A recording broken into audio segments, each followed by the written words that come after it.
parce que, comme les témoignages de tous ceux qui m'ont précédé l'ont fait comprendre, il n'y a rien de plus important sur cette terre que de donner sa vie au Seigneur. Comme vous les avez suivis, ils ont vécu, ils ont fait des choses, mais il n'y a rien de plus important que de donner sa vie au Seigneur. Je me présente, je suis le pasteur Bailon Kabunda, je suis le grand frère de Maman Mehdi. Je suis sous-directeur à Seb Congo, une filiale de Total. Mais croyez-moi, tout ça, c'est rien du tout à côté de connaître le Seigneur et de servir le Seigneur. Nous avons la grâce d'être dans une famille qui aujourd'hui est très proche du pouvoir, mais tout cela, ça n'a aucune importance à côté de ce que je fais ici. Je préfère être avec vous ici en train de vous parler de Jésus que d'être là-bas, là où je pouvais être. Le plus important, c'est ce que nous faisons ici. Ici, ce que nous faisons là maintenant. Il n'y a rien sur cette terre qui est plus important que ce que nous faisons ici. C'est-à-dire partager sur l'amour de Dieu, partager sur le sacrifice que Dieu a accepté de faire en livrant son Fils pour que nous soyons achetés, sauvés, délivrés de nos péchés. Comme l'ont dit mes bien-aimés avant, moi aussi j'ai tout vécu. Je crois que j'ai tout vécu. Moi j'ai fumé le chanvre, j'ai fumé l'essence à 8 ans. Même pas le chanvre. J'ai fumé l'essence. Beaucoup de gens ne savent pas qu'on peut fumer l'essence comme on fume le chanvre, la drogue. Moi, je vous parle, j'ai fumé l'essence à 8 ans, à Butembo, au Kivu. J'ai fumé le chanvre à 10 ans, à Bikassi, au Katanga. Donc je peux dire que j'ai tout vécu. Je connais tout. Mais après, la grâce de Dieu est venue nous prendre. À l'occasion de la mort de nos parents, nous avons perdu nos parents. Nous avons perdu notre père. Moi, j'avais 19 ans, je crois. Mehdi devait avoir 15 ans. Et puis nous avons perdu notre mère quelques années après. On a commencé à vivoter. On mangeait un Thompson à 6. Un Thompson. On le coupait en 6 tranches. On appelait ça tartine. Chacun, comme on était à 6, chacun prenait un morceau du Thompson. Mais Dieu a utilisé tout ça pour nous amener à le connaître. Moi, je n'aime pas parler de prier. Prier, c'est superficiel.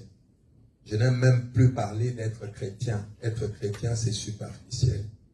J'aime parler d'être un enfant de Dieu. Il ne faut pas être un chrétien. Jésus n'est pas venu mourir pour faire de quelqu'un un chrétien. Jésus n'est pas venu appeler. Nous n'organisons pas cet après-midi ce dîner pour que tu deviennes un chrétien. Sûrement que tu es déjà chrétien. On t'a baptisé, on t'a déjà donné un nom de Jean, un nom de Matthieu qui est dans la Bible. Non. Nous sommes venus t'appeler à devenir un enfant de Dieu. Parce que Jésus n'est pas venu faire de nous des chrétiens. Être chrétien, c'est superficiel, c'est un amalgame, c'est un panier de crabes. Mais Jésus est venu faire de nous des fils et des filles de Dieu. Bananzambe. Jésus, il est venu faire de nous des enfants de Dieu. Parce que Dieu veut avoir sur cette terre des hommes et des femmes qu'on appelle ses enfants. C'est ça que Jésus... Si on dit que Jésus a souffert à la croix, c'est pas pour que quelqu'un dise Nazar chrétien, je suis chrétien. Non, c'est superficiel. Jésus, un enfant de Dieu, le Fils unique de Dieu, ne peut pas venir mourir pour que tu deviennes un bon petit chrétien là du dimanche. Non, c'est trop léger. C'est comme... je sais pas quelle comparaison faire. Non. Quand tu regardes le prix que Dieu a payé pour toi, quand tu regardes le prix, le sacrifice que Dieu a fait en livrant son Fils pour toi, ce n'est pas juste pour que tu deviennes un chrétien du dimanche, un bon dimanche, ou bien à la Pâque, ou bien à la Noël. Non, c'est ridicule. C'est même vraiment ridicule. J'ai envie même de dire, c'est insultant vis-à-vis de Dieu. Mais quand tu regardes le sacrifice que Dieu a fait en livrant son Fils, c'est-à-dire que Dieu attend de toi quelque chose de comparable à ce qu'il a fait. C'est-à-dire une vie qui s'offre à lui aussi. Une vie qu'on offre à Dieu. Une vie que tu offres à Dieu. Pas juste prier, pas juste faire des prières, non. Mais devenir une offrande à Dieu. Devenir une vie qui est offerte à Dieu. Et ça, malheureusement, beaucoup d'entre nous qui nous disons chrétiens, nous sommes très loin de ça. C'est-à-dire que quand tu regardes la vie que tu mènes, quand tu regardes le caractère que tu as, quand tu regardes la place que tu accordes aux choses de Dieu, ça ne vaut pas ce que Jésus et Dieu ont payé comme prix pour t'avoir. Si aujourd'hui, tu vas dans un magasin, tu achètes un vêtement, mettons, de 1000 euros, et dès le premier lavage, il se déteint. Je pense que tu vas rentrer chez le vendeur pour le fâcher. Il va dire, non, mais comment une marchandise de 1000, un vêtement de 1000 euros peut se déteindre au premier lavage? C'est ce que beaucoup offrent aujourd'hui à Dieu. Une vie qui n'est pas digne du prix que lui a payé pour eux. Une vie qui n'est pas digne. Et si nous nous permettons d'organiser ce genre de dîner, ce n'est pas juste de dire, il y a maillé ce nom, c'est pour te dire, de rappeler le prix que Dieu a payé pour que toi et moi, nous soyons sauvés, que nous ayons la vie éternelle et que nous devenions des fils et des filles de Dieu. Moi, je n'aime plus beaucoup parler des chrétiens. Je n'aime plus beaucoup parler des chrétiens. Je trouve que c'est très bas. C'est la maternelle de la vie des croyants. Mais il faut penser en tant que fils de Dieu. Est-ce que j'ai une vie de fils de Dieu? Est-ce que j'ai une vie de fille de Dieu?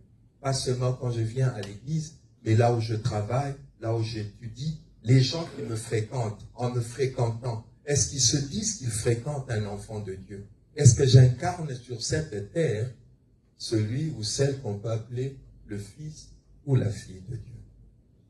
C'est ça qui est important, c'est ça qui est crucial, et c'est la meilleure manière de dire merci à Dieu d'avoir sacrifié son Fils à la croix pour toi et pour moi. C'est pour ça que Jésus est venu. C'est pour ça. Il est écrit dans l'Apocalypse que les anges le louent en disant « Tu es digne de prendre le livre et d'en rompre les sceaux, car tu as été immolé et tu as racheté pour Dieu. » On dit « tu as racheté pour Dieu », c'est-à-dire celui qui dit que Jésus est mon Seigneur ou mon Sauveur, c'est un homme et une femme qui a été racheté pour Dieu. C'est-à-dire, Jésus le prend et dit, Dieu, je t'offre cette personne, je t'offre cette femme, je t'offre cet homme. Et donc, c'est une personne, homme ou femme, dont toute la vie devient une offrande à Dieu. Pas seulement le jour de la prière, mais constamment, tu deviens une offrande à Dieu. Tu deviens une offrande à Dieu. Auprès de tes amis, auprès de ton épouse, auprès de ton époux, auprès de tes enfants, auprès de tes parents. Dans toutes les circonstances, tu deviens quelqu'un qui a été offert à Dieu. Les anges disent, tu as été immolé et tu as racheté pour Dieu. C'est ça les véritables chrétiens, les véritables croyants, les véritables enfants de Dieu. Et croyez-moi, le monde en a besoin. Le monde en a besoin. Si le monde est dans l'état dans lequel vous le voyez, c'est parce qu'il y a de moins en moins des gens qui sont offerts à Dieu et qui vivons comme nous ne vivons pas suffisamment comme enfants de Dieu. Alors le mal a tout le temps. Edmund Burke a dit ceci, la seule raison pour laquelle le mal triomphe, c'est que les bonnes personnes ne fassent rien. Et c'est parce que justement, la plupart du temps, ce sont les mauvaises volontés qui agissent, qui interviennent, qui parlent, que le monde va dans l'état dans lequel il se trouve, parce que le mal domine partout. Mais nous t'avons invité pour te parler de l'amour de Dieu. t'avons invité pour te parler de l'invitation de Dieu. Au-delà de nous, c'est Dieu qui t'invite. Pour beaucoup, prier semble être inutile, semble être une perte de temps. Mais nous sommes ici en train de te dire que prier n'est pas une perte de temps. C'est même la chose la plus importante qu'il y a à faire. La chose la plus importante. Ce samedi ici, nous pouvions être en train de faire plein d'autres choses. Nous amuser. Non, nous avons dit non. Invitons les personnes qui voudront bien accepter à écouter ce que Dieu veut leur dire. J'aimerais que nous lisions une histoire qu'il y a dans Luc 16, 19 à 31. Luc 16, 19 à 31, si vous permettez. Luc 16, 19 à 31. C'est une longue histoire, je vais m'appuyer sur elle pour vous dire tout ce que j'aimerais échanger avec vous. Luc 16, 19 à 31. Je vais lire.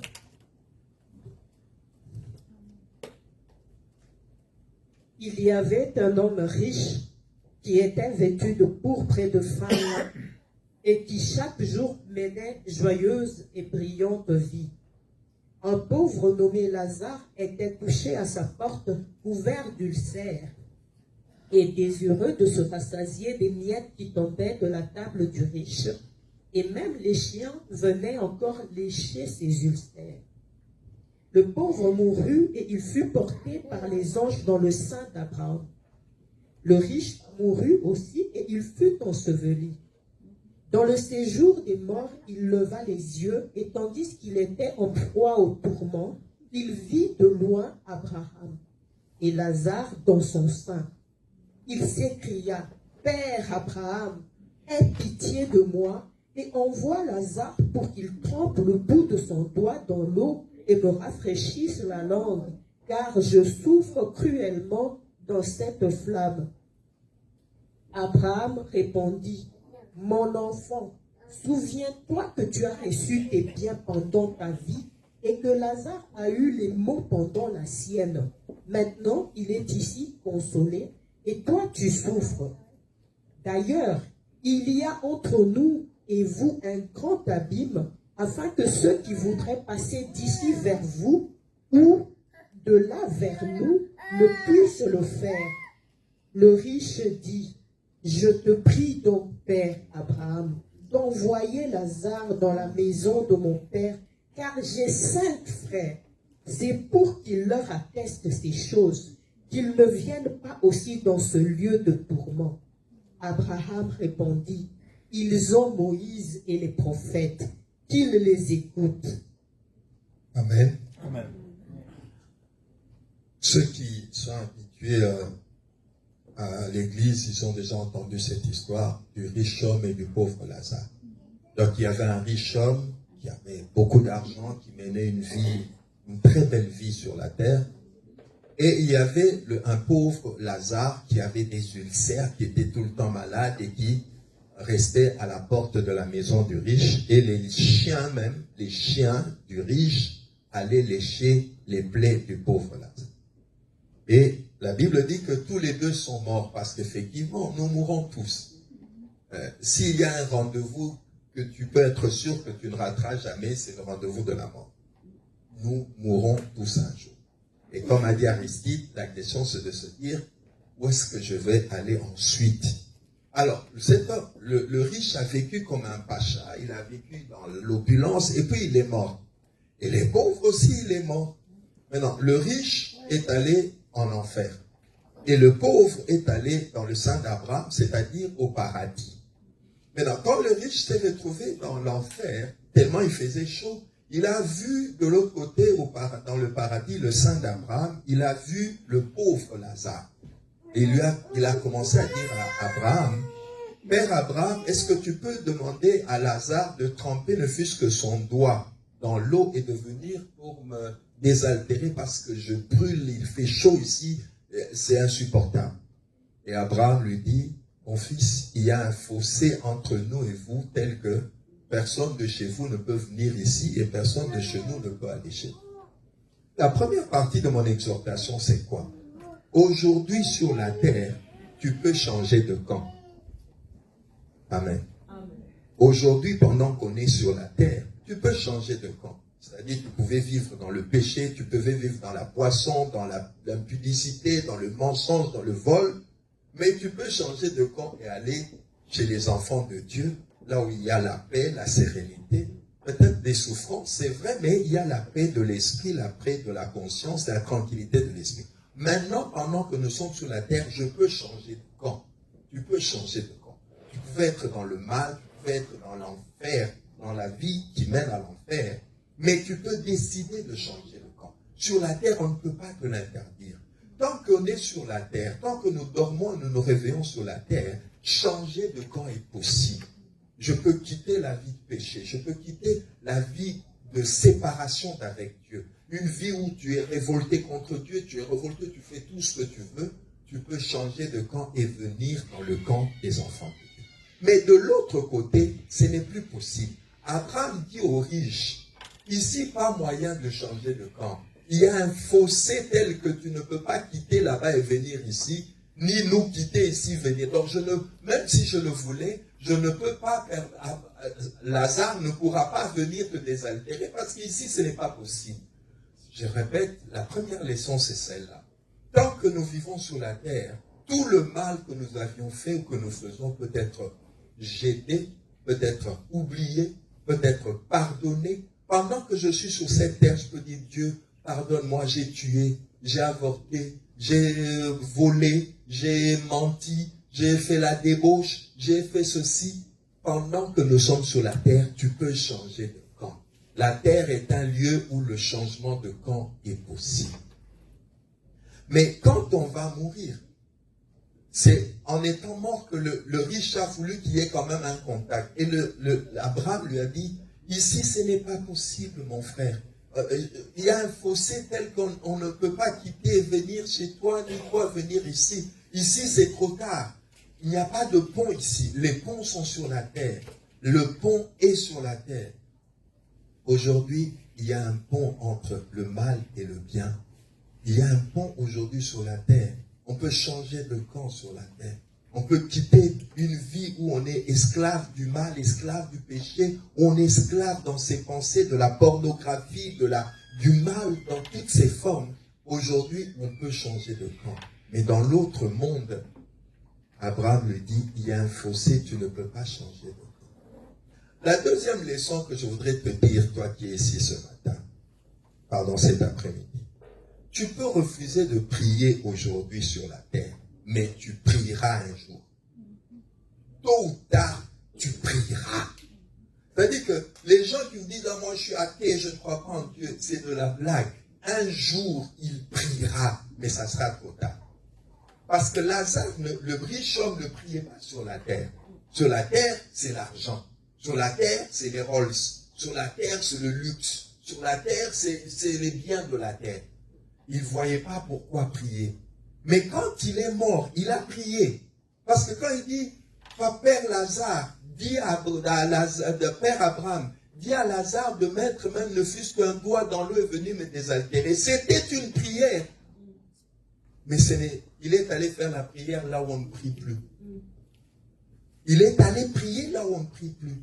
Maintenant, ici, tu peux prier. Tu peux dire, Dieu, pardonne-moi. Maintenant, tu peux prier. Tu peux dire, Dieu, aie pitié de moi. Ici, sur la terre, tu peux prier. Je suis en train de dire à quelqu'un, deuxième leçon. Même si tu refuses de prier ici, mais un jour, tu prieras. Tu prieras. Mais malheureusement, on te propose de prier maintenant, ici. Parce que ici, tu peux être entendu et exaucé. Mais de l'autre côté, tu prieras sans être exaucé. Ça sera plus possible d'être exaucé. Donc c'est maintenant. C'est pour ça que la Bible dit, pendant qu'il est encore jour, venez vers Dieu. C'est aujourd'hui le jour du salut. C'est maintenant le moment favorable. Pendant que nous sommes sur la terre, Dieu nous donne l'opportunité de prier et d'être entendu, d'être pardonné, d'être justifié, d'être sauvé. Mais de l'autre côté, tu vas prier, mais ça ne sera plus possible d'être entendu. Il a d'abord prié en disant qu'on désaltère sa gorge parce qu'il brûlait. Ensuite, il a prié à la fin. Il a dit à Abraham, est-ce que tu peux envoyer des gens dans ma famille sur la terre? C'est-à-dire qu'il s'est souvenu qu'il était aussi avec des frères, des amis qui marchaient mal comme lui. Il s'est rappelé qu'il avait aussi une famille qui vivait mal comme lui, des amis qu'il fréquentait qui étaient dans les mauvaises choses comme lui. Maintenant, avec le remords là-bas, en voyant comment ça finit mal, de mal vivre sur la terre, il dit à Abraham, envoie quelqu'un sur la terre, aller prévenir mes frères pour qu'ils changent de vie. Abraham lui dit non. Même si quelqu'un est ressuscité d'entre les morts, ils ne vont pas se convertir. Qu'ils écoutent les gens qui prêchent là-bas. Alors écoute-moi bien ce stade. Tu vois, tel que je te parle là, je suis là, celui qu'Abraham a envoyé pour te parler. Tel que je te parle là, c'est Abraham qui m'a envoyé te parler. N'attends pas d'aller là-bas commencer à dire, Abraham, écoute, envoie des gens. C'est moi qu'on a envoyé ce samedi 21 février 2026. Je vous raconte une histoire. Un jour, un homme appelle la mort. Il dit, mort, viens. Toi, tu aimes bien surprendre les gens. Je connais tes jeux. Moi, j'aimerais qu'on se mette d'accord, toi et moi. Avant de venir me prendre, préviens-moi. La mort, il dit à la mort, avant de venir me prendre, moi, je n'aime pas que tu me fasses tes bêtises là de surprendre les gens. Préviens-moi avant de venir. D'accord? La mort dit, je suis d'accord, je vais te prévenir. Et puis, les années passent, les années passent, les années passent, les années passent. Un jour, le monsieur est déjà devenu vieux, il entend la porte qu'on toque. Il ouvre la porte comme ça, c'était la mort. La mort dit, écoute, je suis venu te chercher, qu'on parte. Il dit, tu vois, la mort, voilà, tu es toujours comme ça. Et pourtant, on s'est bien entendu que tu dois me prévenir. Voilà, tu me surprends encore, tu viens brusquement comme ça. Qu'est-ce qu'on s'était dit? La mort dit, mais je te surprends. Il dit, oui, mais tu m'as surpris. Pourtant, tu étais tombé d'accord que tu me préviendras avant de venir. La mort lui dit, mais c'est toi qui n'es pas sérieux. Après qu'on ait parlé, on s'est mis d'accord que je dois te prévenir. Ton ami intime, n'est-ce pas qu'il était mort? C'est moi qui t'ai prévenu. N'est-ce pas que quelque temps après, ta mère est morte? Mais c'est moi qui te prévenais. Quelque temps après, ton papa est mort. Mais c'est moi qui te prévenais. Ton collègue avec qui tu travaillais souvent, il est mort un jour. Mais c'était moi qui t'avais prévenu. Tu voulais que je te prévienne comment? Tu voulais que je te prévienne comment? Ton ami intime, il est mort. C'est moi qui t'ai prévenu. Tu as vu, tu marchais avec lui, il est mort. Je t'ai prévenu. Tu voulais que je te prévienne comment?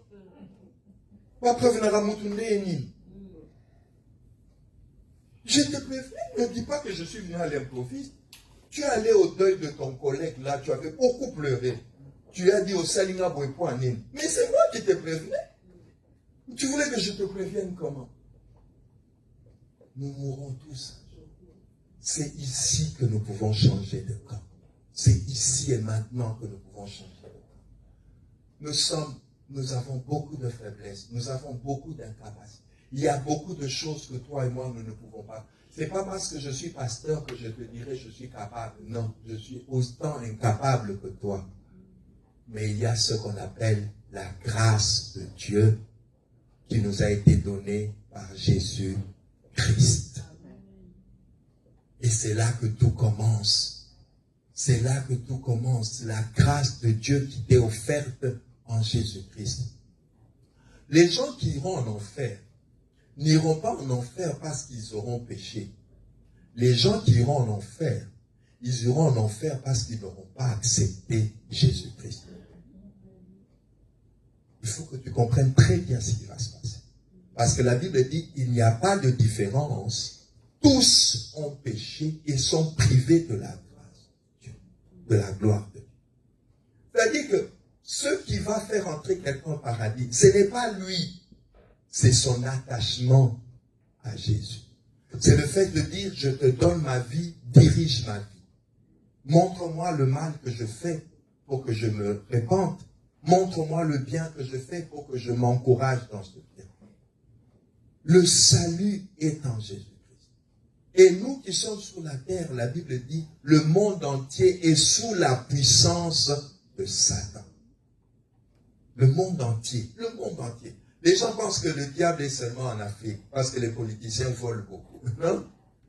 Le diable est ici encore plus que chez nous. Moi, quand je viens ici, j'ai pitié de vous.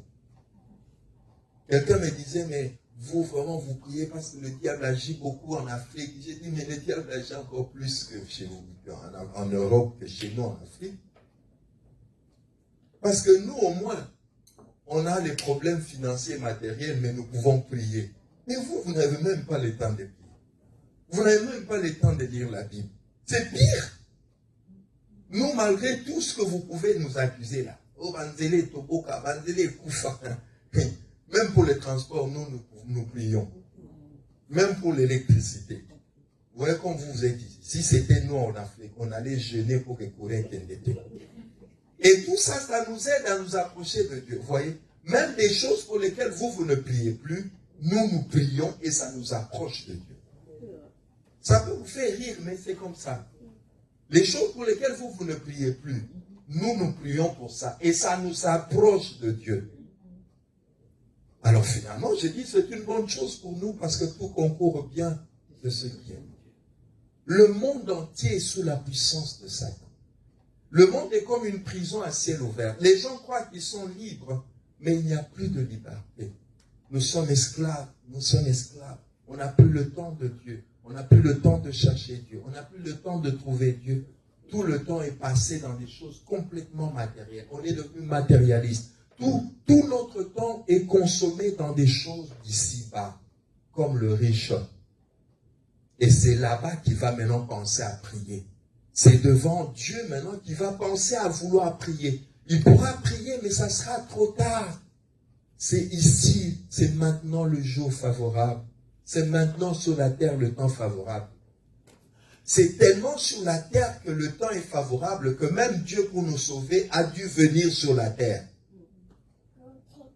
Il n'y a pas de salut au ciel, apparemment. Apparemment, pour être sauvé, il faut faire les choses sur la terre. C'est pour ça que même le Fils de Dieu, pour te sauver et pour me sauver, il est venu sur la terre. Donc on dirait qu'il faut aussi la naawa. Il faut régler les choses ici sur la terre. Il faut régler les choses ici sur la terre pour mourir en paix avec Dieu. Pour mourir en paix avec Dieu. Pour mourir en paix avec Dieu. Parce que le plus important, c'est de faire la paix avec Dieu. Faire la paix avec Dieu. Être un homme qui marche en étant en paix avec Dieu. Avoir une conscience qui est en paix avec Dieu. Avoir un cœur qui est en paix avec Dieu. Avoir un esprit qui est en paix avec Dieu. Les médecins commencent à le découvrir maintenant, mais la Bible l'a découvert depuis le début. Une grande source de la plupart des maladies, c'est le manque de paix. Pas seulement de paix avec les autres personnes, mais surtout de paix avec Dieu.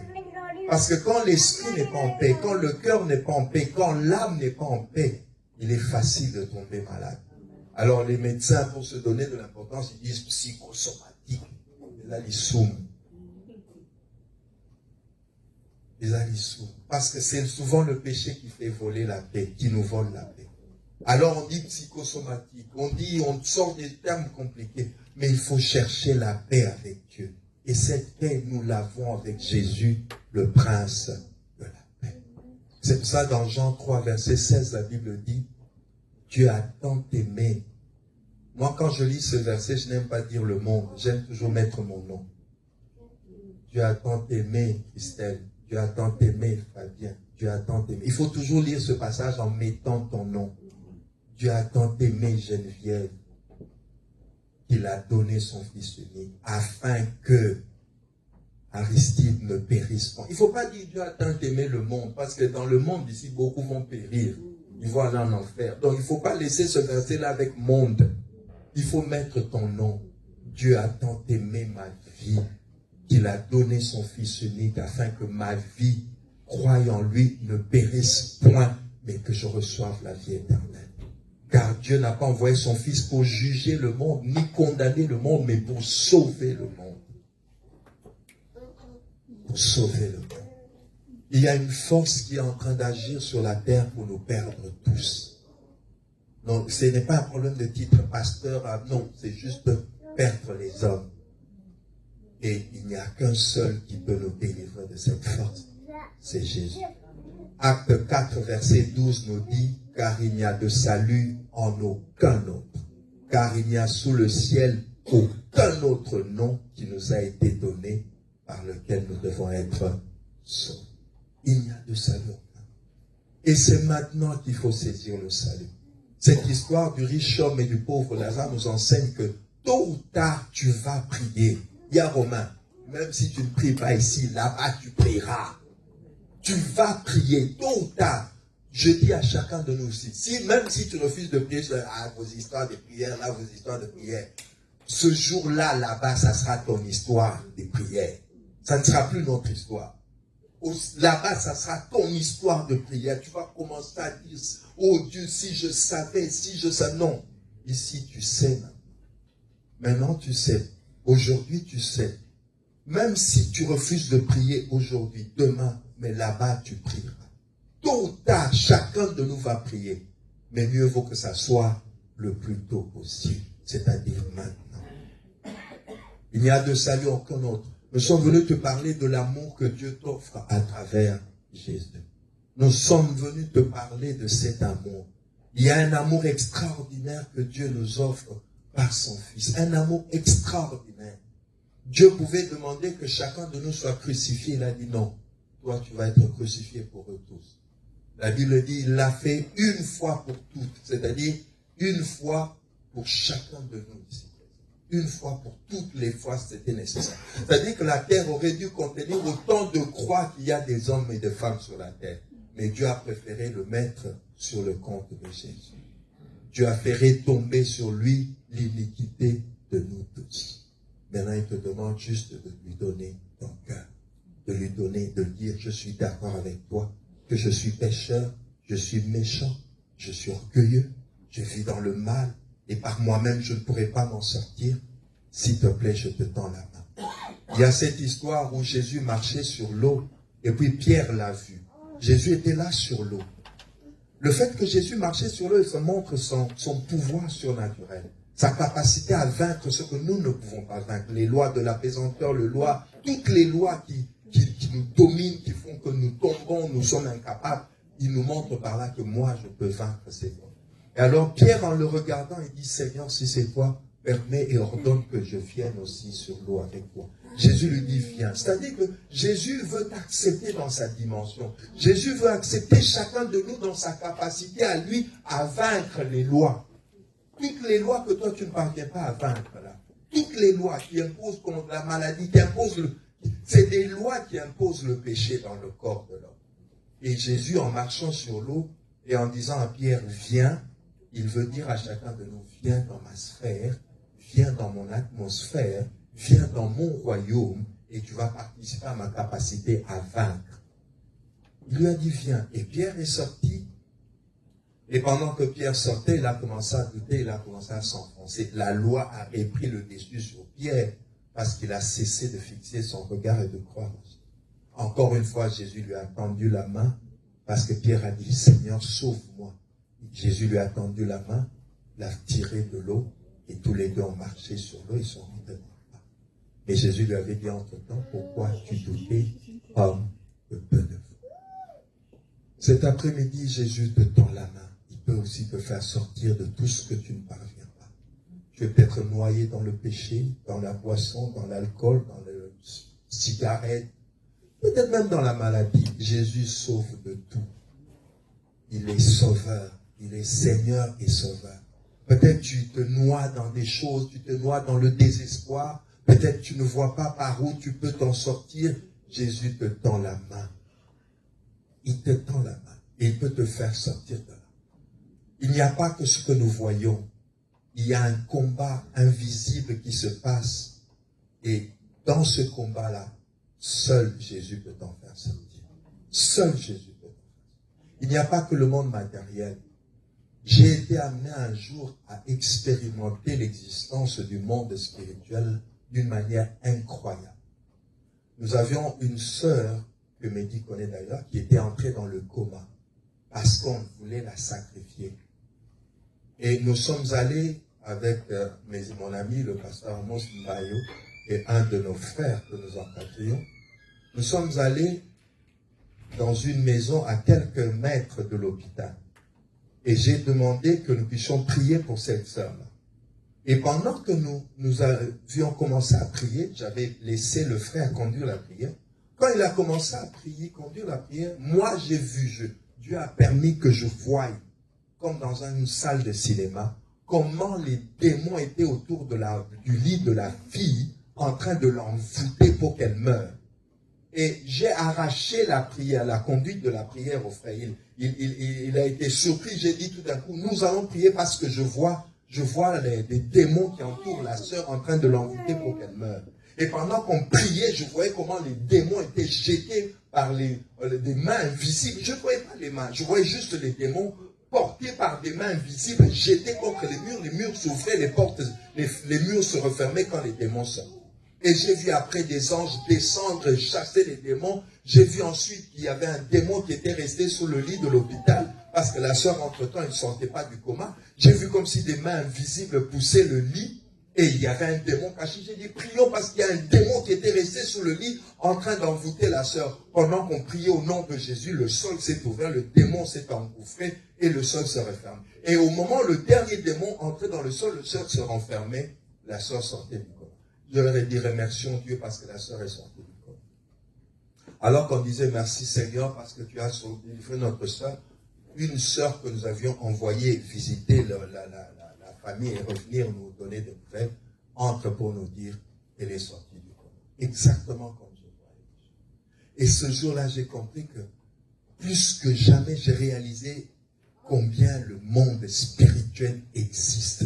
Et que c'est ce monde-là qui manipule tout. Tu vas voir quelqu'un qui va dans la débauche, il pense que c'est lui. Quand tu dis, il pense que c'est lui, ce n'est pas lui. Il est un jouet, il est une marionnette. Tout le mal que la plupart des gens nous faisons, nous ne sommes que des marionnettes. Nous ne réalisons pas les réalités spirituelles qui agissent dans ce monde. Et pour sortir et être arrachés de cette puissance des ténèbres, la Bible dit dans 1 Jean 5, verset 19, nous savons que nous sommes de Dieu, mais le monde entier est sous la puissance de Satan. Moi, j'étais un jour chez moi à la maison. J'ai vu Selemani Moja entrer. Parce que j'habite à ma tête. Selemani Moja était le bras droit d'Edine, celui qui tenait ses fétiches. Un jour, j'étais chez moi à la maison, Selemani Moja entre. Parce que j'habite ma tête jusqu'aujourd'hui. Selemani Moja vient. Avant qu'il vienne, un monsieur est venu me voir pour dire Selemani Moja a niabwa kabakisi. Est-ce qu'on a prêt à boyabaye parce que tous les qui n'avaient église me sous babangi baboui. J'ai dit non, problème t'es aïe. Je le voyais qu'à la télé. Et ce jour-là, c'est la première fois que je l'ai vu comme ça. Ils sont entrés. Selemani Moja est venu. Il avait un sac, il a sorti, il y avait des ossements humains. Des parfums magiques, des livres magiques, des vieux tissus. On a dit, oui, mais toi, tu dois d'abord recevoir le Seigneur. Il s'est agenouillé. On a brûlé ces histoires-là, on les a brûlées. On a prié pour. Et je lui ai dit, au monde de l'Okoto Tumbio, ceux qui avaient qui s'y a jeu, problème est athée. Et ceux qui avaient qui s'y a mis 8 mois back, les uns à 4, Kangamana Bisso, Or, lui, dans sa tête, son idée, c'était juste que nous, on l'aide à brûler les fétiches et qu'il continue sa vie. Moins d'un mois après, Selemani Moja est mort. Parce qu'il ne voulait plus. Dès qu'on a brûlé les histoires, on a prié, il est parti, on le cherchait, il ne venait plus. Mais moins d'un mois après, il est mort. Le monde spirituel existe. Il agit d'une manière sournoise et insidieuse. Tout ce que vous voyez aujourd'hui ici qui se passe, les guerres, les homosexualités, c'est des réalités spirituelles. Tout ce que vous voyez autour de vous, le mal qui augmente là, c'est pas humain. L'homme n'est pas capable de créer le mal. Il le subit. Il n'est qu'une marionnette du mal. Et le seul qui peut nous délivrer, comme le dit 1 Jean 5, 19, nous savons que nous sommes de Dieu, mais le monde entier est sous la puissance de Dieu. Ce que je dis encore une fois, c'est que pendant qu'on est sur la terre, tu peux quitter le monde entier qui est sous la puissance du diable Hein, mon frère? Pendant que tu es sur la terre, tu peux quitter le monde qui est sous la puissance du diable et passer à appartenir à Dieu. C'est ici que ça se décide. C'est ici et maintenant que ça se décide. Pendant que tu es sur la terre, tu peux changer de camp par la grâce et la miséricorde de Dieu. Tu peux donner ta vie à Christ et changer de camp. Pas pour un moment de prière, un dimanche au culte, non. Toute ta vie, la donner à Dieu. Pendant que nous sommes sur cette terre. Et le seul qui peut t'aider à changer de camp, définitivement, c'est Jésus-Christ. Parce qu'il est écrit dans 1 Jean 3, le Fils de Dieu apparut pour détruire les œuvres. Il est venu détruire les œuvres. Jésus est mort à la croix pour détruire. Il a dépouillé les puissances, dépouillé les dominations, dépouillé les autorités. Il est venu libérer les captifs. Et quand quelqu'un fait ce pas vers lui en lui disant « Je te donne ma vie », Jésus l'arrache de la puissance de sa vie. Nous étions tous dans le mal. Moi, je vous dis, j'ai fumé l'essence à 8 ans. J'ai fumé le chanvre à 10 ans. Je suis entré dans les maisons des féticheurs. On nous a fait des fétiches. Mais quand Jésus vient dans ta vie, il arrête toutes ces choses. Parce qu'il en a le pouvoir. Tout pouvoir lui a été donné dans les cieux et sur la terre. Il est le roi des rois et le Seigneur des seigneurs. Et Jésus peut te tendre la main comme à Pierre et t'arracher de tout esprit malgré. Comme ils l'ont dit avant moi, nous n'avons pas le pouvoir d'échapper au mal. Le seul qui peut donner à ton cœur, à ton esprit, à ta conscience, la grâce de quitter le mal, c'est Jésus-Christ. Et nous avons organisé cet après-midi ce dîner pour te proposer, pour te rappeler, si tu, peut-être déjà tu priais, mais superficiellement, croyez-moi, il n'y a pas de place à être superficiel. Je dis souvent aux parents, spirituellement, il n'y a pas d'âge. Spirituellement, il n'y a pas d'âge. C'est-à-dire que si le diable peut ensorceler un bébé, il ne va pas se priver. C'est pour ça qu'on a parlé de l'histoire d'Einstein. On parle de quoi là? C'est des vieux, des millionnaires, des milliardaires qui violent les petites filles, qui violent les petits garçons. Le diable n'a pas de scrupules. Spirituellement, l'âge n'existe pas. S'il faut violer un bébé, il va violer un bébé. S'il faut violer une fille de 2 ans, il va pousser à violer une fille de 2 ans. Spirituellement, il n'y a pas d'âge. Il n'y en a pas. C'est pour ça, en tant que parent, un parent véritable, éveillé, doit veiller. Il doit d'abord tellement donner sa propre vie pour être une protection pour ses enfants. Quand Marie est entrée dans la maison d'Élisabeth et que Marie a salué Élisabeth, Élisabeth a découvert que Marie était la mère du Seigneur par ce qui s'est passé dans le bébé qui était dans son ventre. Elle a dit, dès que j'ai entendu ta salutation, mon enfant a tressailli de joie. De la même manière que le Saint-Esprit peut toucher un bébé dans le ventre d'Élisabeth pour le remplir du Saint-Esprit, de la même manière, les démons, les esprits méchants peuvent corrompre un bébé, corrompre une jeune fille, corrompre un jeune garçon. Alors, ce bébé, on a un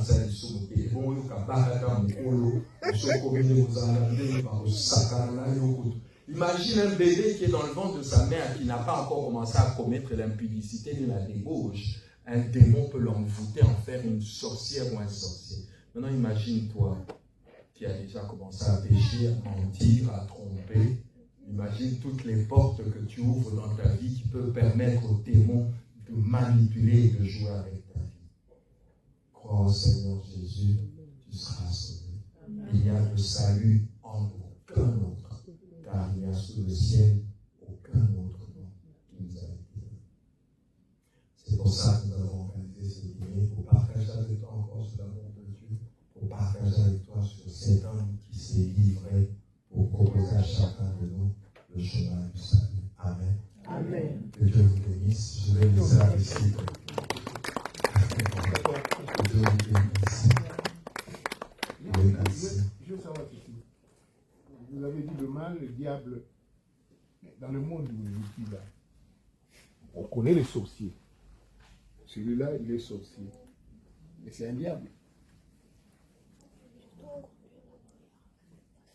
Il n'est pas diable. Le sorcier lui-même est une victime. Moi, tel que je connais les choses de Dieu aujourd'hui, j'ai pitié du sorcier. Parce que tout le mal qu'il va faire va retomber sur lui. Tout ce qu'il va faire, il va torturer les gens, il va freiner les gens, il va empêcher les gens d'avoir la maternité, il va empêcher quelqu'un de trouver du travail. Celui que le sorcier attaque, s'il se donne à Jésus, le sorcier va échouer. Mais lui, là, avec sa sorcellerie, il va finir. Il est lui-même victime parce que c'est qu'il est utilisé par le diable. Il va payer pour avoir permis au diable de l'utiliser. Oui, il est un diable en quelque sorte, mais par procuration. Mais il va payer durement s'il ne se convertit pas. Parce que nous tous, par le mal que nous faisons, nous sommes des petits sorciers. Parce que quand je blesse ma femme, quand je fais du mal à mes enfants, quand je fais du mal à quelqu'un, je suis aussi un diable.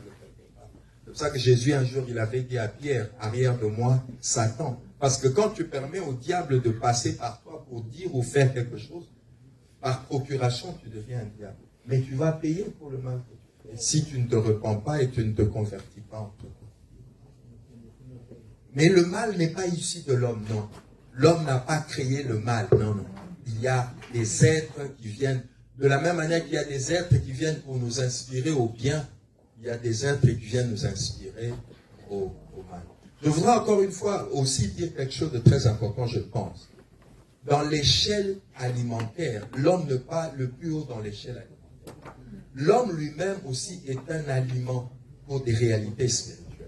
C'est-à-dire que tous les sentiments de détresse, de colère, de méchanceté, de haine, ce sont des sentiments qui nourrissent les forces spirituelles négatives, qui nourrissent le diable, qui nourrissent les démons. C'est pour ça qu'on nous dit, mettez-vous en colère, mais ne donnez pas l'accès au diable. C'est-à-dire, il y a des sentiments que l'homme nourrit, il y a des sentiments que l'homme entretient, qui sont comme des nourritures pour des réalités spirituelles des ténèbres. Et puis, il y a des sentiments aussi que quand l'homme a, ce sont des nourritures pour les êtres spirituels de lumière. Par exemple, la joie, par exemple, la paix, par exemple, la gentillesse. C'est des choses qui nourrissent le monde de Dieu.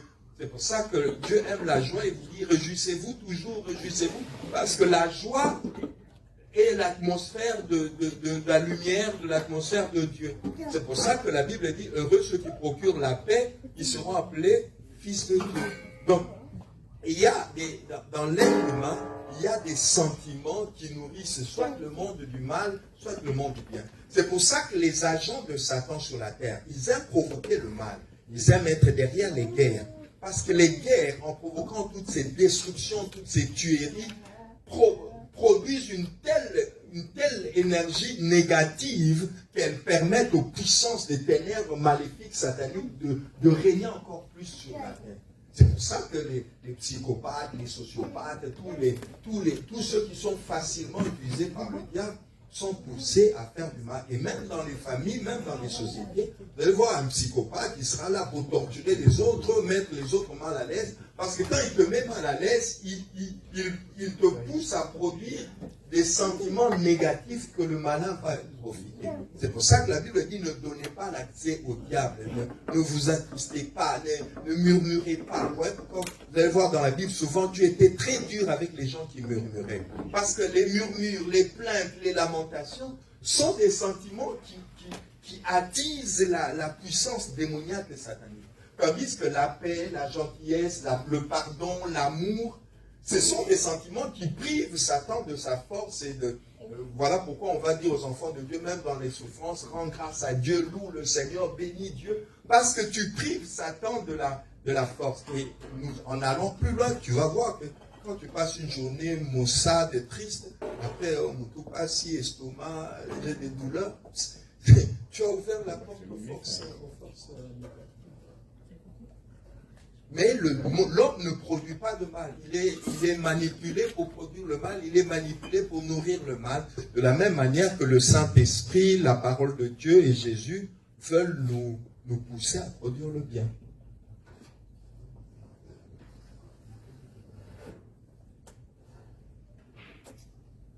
Je ne sais pas s'il y a une autre question.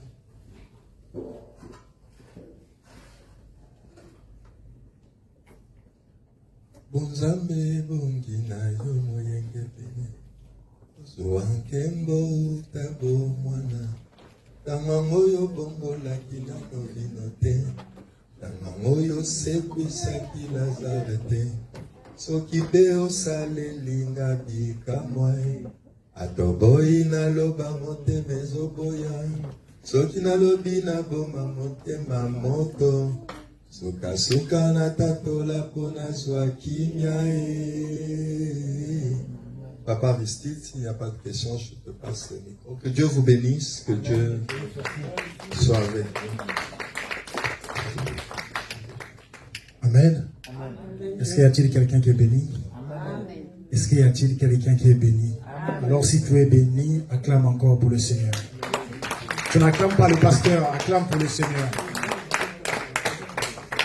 Amen. J'ai pas beaucoup de commentaires à faire. Nous avons entendu la parole de Dieu. Dieu a voulu nous parler, nous tous, ce soir. Amen. Nous allons juste faire une petite prière. J'aimerais qu'avant de faire cette prière, pendant une minute, essayez de t'interroger. Regarde un peu ta marche. Regarde un peu comment tu marches sur la terre. Dans tout ce que le pasteur nous a parlé de la part du Seigneur. Est-ce que quelque part, si tu te retrouves aimé, c'est le temps peut-être que Dieu a voulu que tu puisses réparer avec le Seigneur. Amen. Peut-être que si tu es là, tu n'as pas encore donné ta vie au Seigneur. Je ne te dirai pas de venir te tenir debout. Mais au plus profond de ton cœur, tu prendras juste ta main. Tu poses sur ton cœur. Amen. Amen. Tu dis simplement à Dieu. J'aurais dit à Dieu, j'étais pécheur, j'étais loin, je ne te connaissais pas. J'ai mené ma vie comme je voulais. Aujourd'hui, je t'ai entendu. Je t'accepte comme mon Seigneur et Sauveur. Amen. Amen. Est-ce qu'on peut prier? Seigneur notre Dieu, nous Te venons disons encore merci pour ce moment. Merci où pour ce tu soir. nous as interpellés au Merci travers Seigneur pour le privilège. Oui, nous sommes privilégiés de se tenir ce soir en ce lieu. C'est parce que toi tu as voulu, tu voulais et que tu savais Seigneur qu'on allait avoir Seigneur ce moment. Voilà pourquoi ce soir Père, devant ta présence, nous nous présentons Seigneur. Merci pour ta grâce, merci pour ce moment. Parce que plusieurs dans ce monde, Seigneur, ont voulu avoir l'opportunité. Plusieurs dans ce monde n'ont pas eu l'occasion ni l'opportunité d'entendre ce message. Mais nous, il a plu en toi par ta grâce de permettre que moi et mon frère, ma soeur, ce soir se présenter devant toi, Seigneur. Nous reconnaissons que nous ne sommes pas dignes.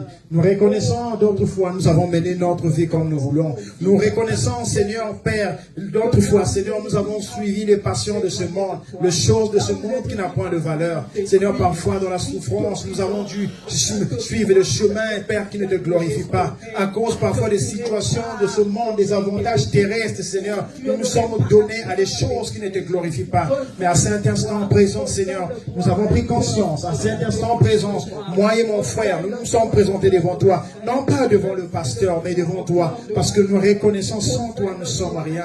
Nous reconnaissons sans toi, notre vie n'a point de sens. Alors à cet instant présent, toi seul, Saint-Esprit, tu as la possibilité, la capacité de toucher, de changer. Mon frère peut-être s'est présenté ce soir. Peut-être qu'il n'a jamais donné sa vie. Ce n'est pas par le pasteur, mais à travers cette parole qu'il a entendue. Saint-Esprit de Dieu, de la même manière, tu m'as ramassé. De la même manière, tu as ramassé le pasteur. De la même manière, tu nous as pris quelque part, Seigneur. Mon frère, ce soir, est venu pour te chercher. Il n'est pas venu parce qu'on a organisé ce dîner, mais il est venu pour te chercher. Voilà pourquoi le moment est propice, Seigneur, de toucher, de parler à son cœur. Seigneur, je sais que ta parole déclare comme ce fils prodigue. Il était loin de toi. Il a demandé l'héritage avant le temps. Mais la Bible déclare quand il a reçu cet héritage, il est allé loin de son père. Il a commencé à souffrir. Il a dû lapider tout cet argent, tout le bien qu'il avait, parce qu'il ne connaissait pas la valeur. Mais un jour, lorsqu'il souffrait, il a résolu dans son cœur, auprès de mon père, même les serviteurs ne peuvent avoir de quoi manger. Mais ici,